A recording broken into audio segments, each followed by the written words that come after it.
Guys, welcome to my channel. Good morning. তোমরা সবাই কেমন আছো? আশা করছি সবাই খুব ভালো আছো। আর আজকের হচ্ছে মঙ্গলবার। ছেলে স্কুলে যাবে না, কারণ আজ স্কুল থেকে ওদেরকে নিয়ে যাবে বেড়াতে। ও যাবে না, ক্লাস 9 থেকে বেড়াতে নিয়ে যাবে।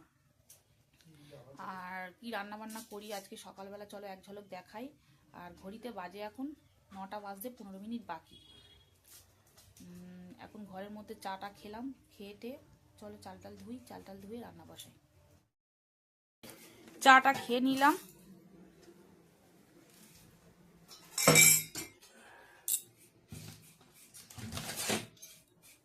বাইরেটা দেখো,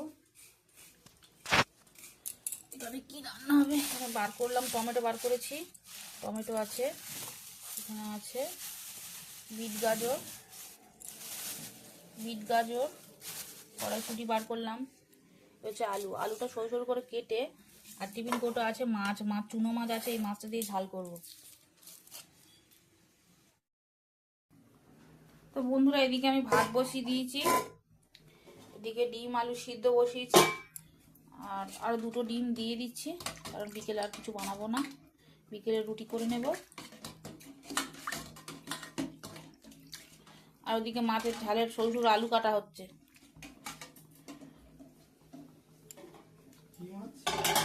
মৌরলা মাছ আছে, মৌরলা মাছ ভাজা করে রেখে দেওয়া হয়েছে, সেটাকে ঝাল করবো সরু সরু করে আলু কেটে। কি মাছ আবার, এখানে 6টা ডিম বসিয়েছি, আর 2টো ডিম তুলে দিলাম।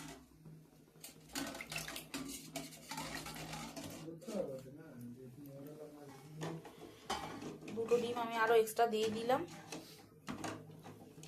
এটাকে আমি একটু নুন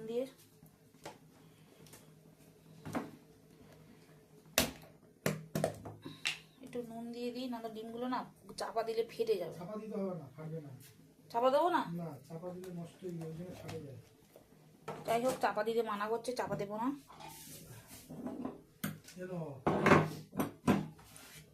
গ্যাসটা দিলে না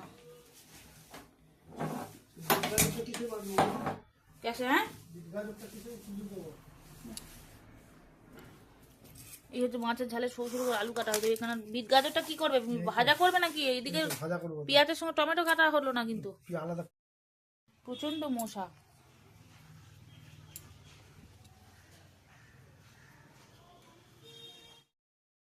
বিট গাজরটা কাটা হয়নি, এটা সকলে লাস্টে কাটছি, মানে বিট গাজরটা খোসা ছাড়িয়ে তোমার ধুয়ে তারপরে কাটাকুটি করছি। ওদিকে আমার সব হয়ে গেছে, ভাত ডিম আলু সব সিদ্ধ হয়ে গেছে, তারপরে আস্তে আস্তে করি। তো আমাদের বিট গাজরটা কাটা হয়ে গেছে, রাখছি। দেখি টমেটোটা ছড়া মাছের ঝাল বসিয়ে দেওয়া হয়েছে। চুনো মাছটা তখন দেখানো হয়নি তোমাদেরকে, দেখিয়ে নিচ্ছি। চুনো মাছ হচ্ছে মৌরলা মাছ ভাজা, এটা দিয়ে আলুটা দিয়ে একটু ঝাল করা হবে। ভাতটা ফ্যান গালতে হবে। ছেলেকে গরম জল করে দিয়েছি, গরম জলটাও এখন খাবে, ঠান্ডা লেগেছে। দেখো এদিকে আমার হচ্ছে গ্যাস খারাপ হয়ে গেছে, গ্যাসটা দেখো কি অবস্থা, সব ফুলে খালে এক ধার হয়ে গেছে।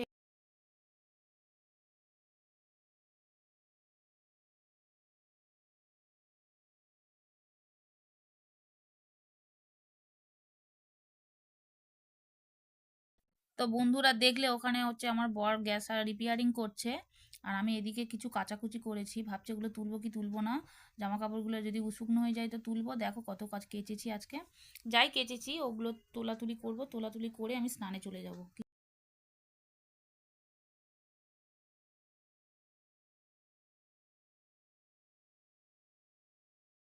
স্নানে যাওয়ার আগে ওর বাবার এখনো গোছানো হয়, মানে পরিয়ে করা হয়নি, আর আমি স্নান টান করে চলে এসেছি। আর স্নান টান করে এসে পুজো টুজো দিলাম, পুজো টুজো দিয়ে আর ওর বাবা চলে গেছে স্নান করতে। আমি পুজো এই মাত্র শেষ করলাম, করে প্রণাম টনাম করে নিলাম, নিয়ে ছেলে কিন্তু ঘরে আছে, ছেলে ঘরে বসেই আছে খাটের মধ্যে। আমি পুজো টুজো কমপ্লিট করে এবার ভাত ফাত বাড়বো, ওর বাবা স্নান করে আসলে একসঙ্গেই খেতে বসবো। আর কিছু বাসন ছিল, সেই বাসনগুলো ভাবলাম, রান্নার যে বাসনগুলো মেজে টেজে রেখেছিলাম শুকনো হয়ে গেছে, বাসনগুলো ভাবছি উবুর করে রেখে দেবো, মানে গুছিয়ে রাখি। কিছুটা বাসন ছিল, সেগুলো বাসনগুলো আমি গুছিয়ে রাখবো।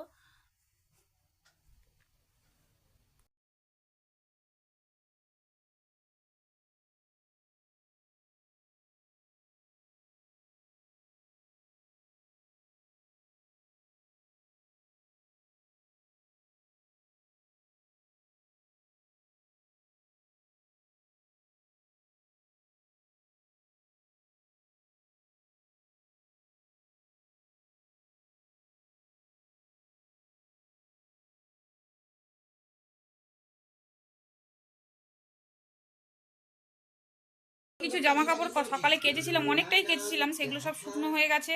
খাওয়া দাওয়া করি, কি রান্না বান্না করেছি তখন তোমরা দেখেছো, এবার খাওয়ার সময় তোমাদেরকে এক ঝলক দেখাবো। আসছি চলো। চলো বন্ধুরা, খাওয়া দাওয়া করতে বসে গেছি। কি কি রান্না করেছি এক ঝলক দেখে নাও। তো চলো কি রান্না করছি তোমাদেরকে এক ঝলক দেখাই। ভাত, সাদা ভাত দেখলে, এখানে আলু মৌরলা মাছের ঝাল, আর এখানে আছে বিট ভাজা, আর ওখানে দেখো এখানে কড়াইশুঁটি আলু দিয়ে ডিমের কষা কষা তরকারি, আর এখানে ডাল সিদ্ধ, ধোঁয়া উঠছে, অল্প করে ডাল সিদ্ধ করেছি। আর তোমার হচ্ছে ডাল সিদ্ধর সামনে আছে কি বেগুন ভাজা, আর এটা হচ্ছে তোমার আলু সিদ্ধ। এটা চটকালে আবার নরম হয়ে যাবে, চটকাতে হবে। লঙ্কা টঙ্কা সব দেওয়া রয়েছে। আর শুভ সন্ধ্যা বন্ধুরা, সন্ধ্যাবেলায় আমার সন্ধ্যা টন্ধা সম্পূর্ণ সব কিছু দেওয়া হয়ে গেছে, দিয়ে চাটাও খেয়ে নিয়েছি। চাটা খেয়ে নিয়ে ওই ছেলেদেরকে পড়তে বসিয়েছি। পড়তে বসিয়ে 9টা 10টার দিকে উঠবো। উঠে হয়তো আমার ওরা পড়তে টিউশনি পড়ে চলে যায় 9টার সময়। ওরা পড়ে চলে গেলে আমি ছেলে পড়তে থাকে, আমি ওই 10টার দিকে রুটি করতে যাবো। সময় ওই ডিমি তরকারি টরকারি রয়েছে, ওগুলো খাওয়া দাওয়া করবো রুটি দিয়ে। যাই হোক, ভিডিওটা ভালো লাগলে আমার চ্যানেলটা লাইক সাবস্ক্রাইব করে দিও। তোমরা ভালো থেকো, সুস্থ থেকো। আজকের মতো টাটা বন্ধুরা, নমস্কার।